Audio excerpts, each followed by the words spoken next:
Yo, yo, yo.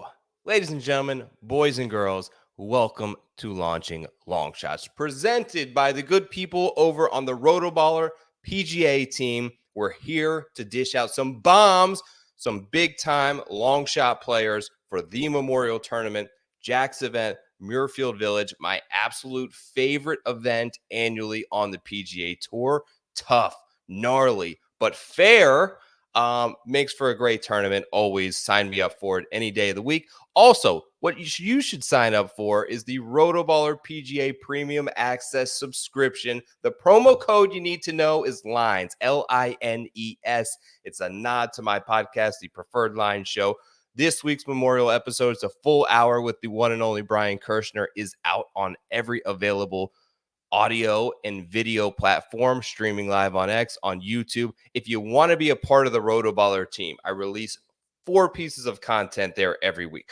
Plus, you get Spencer. Plus, you get Byron. Plus, you get Joe Nicely. Plus, you get guys breaking down the live tournament this week. Plus, you get the course previews from my boy Flag Hunting. The team is absolutely the best, most dense team of content creators around golf in the entire space. I can promise you that. The promo code will get you a weekly subscription for like $6-7 a week. The best deal. Lions is the promo code. Would love to have you a part of the team. Jump on in the Discord. We'll chat.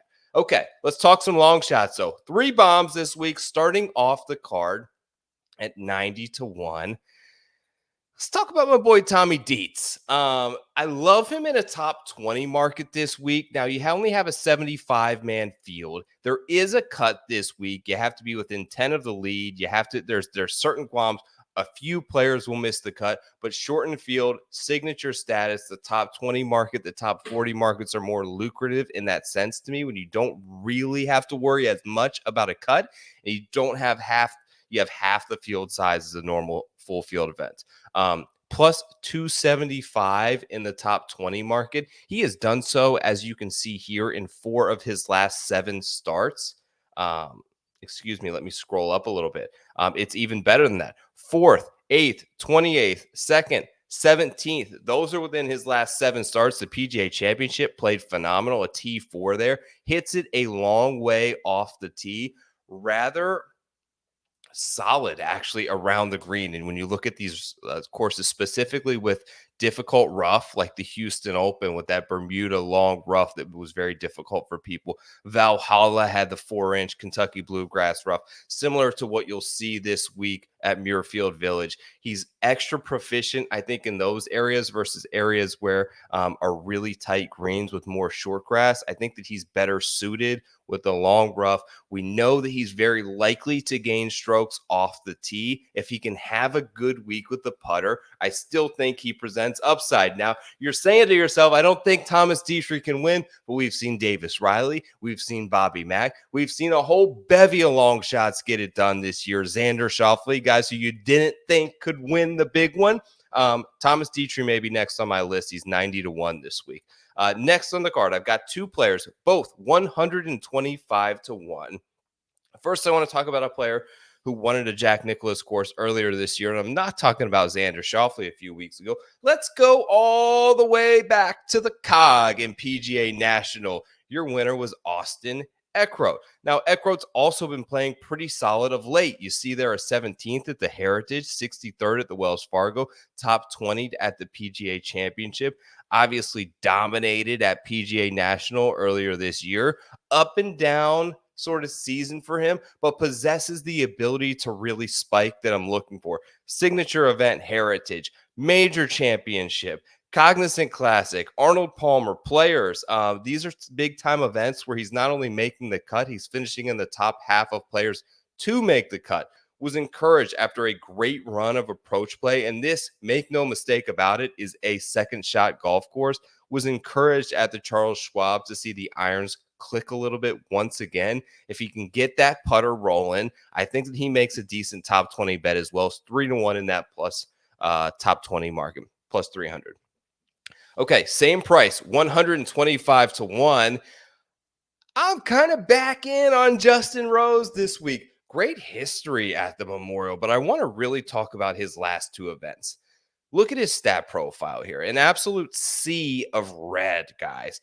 but his best 2 weeks, all of 2024 in tee to green, in approach, in off the tee. You look at any of those weeks, they've both come in the last two events that he's played. So something clicked, something has ultimately turned around, encouraged by a T6 on a Nicholas course at Valhalla, which I think makes a pretty decent comp, albeit I expect Muirfield Village to be much more demanding of a player mentally and challenging of their skills. Still a Nicholas design, and a T6 was the best finish from Rose all year.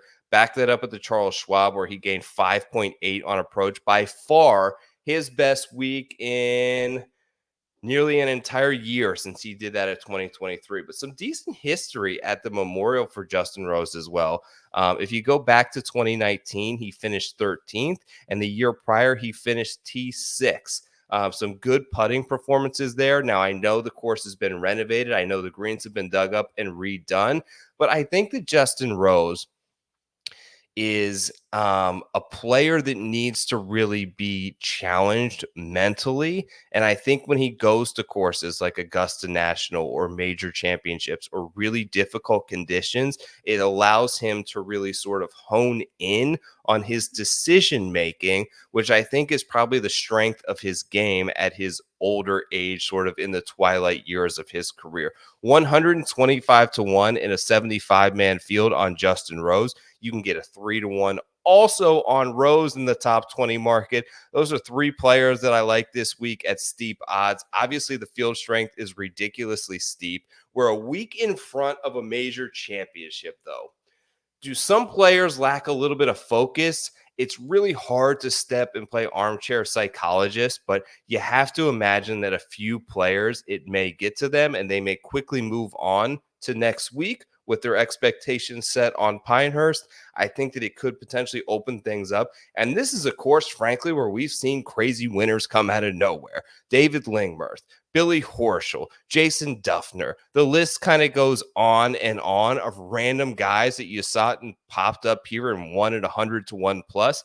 Here's three guys I think have the chance to do it this week. I wish you all the best of luck. Thank you for checking out the RotoBaller channel. Make sure to subscribe if you're here on YouTube. If you're checking this out on the RotoBaller website, get on over there. Get on the page, subscribe to the YouTube channel. We are working diligently. The crew is working hard to get that channel dialed in. It's the summer of golf, baby. Let's go. Good luck with launching Longshots. My name is Joe Idone.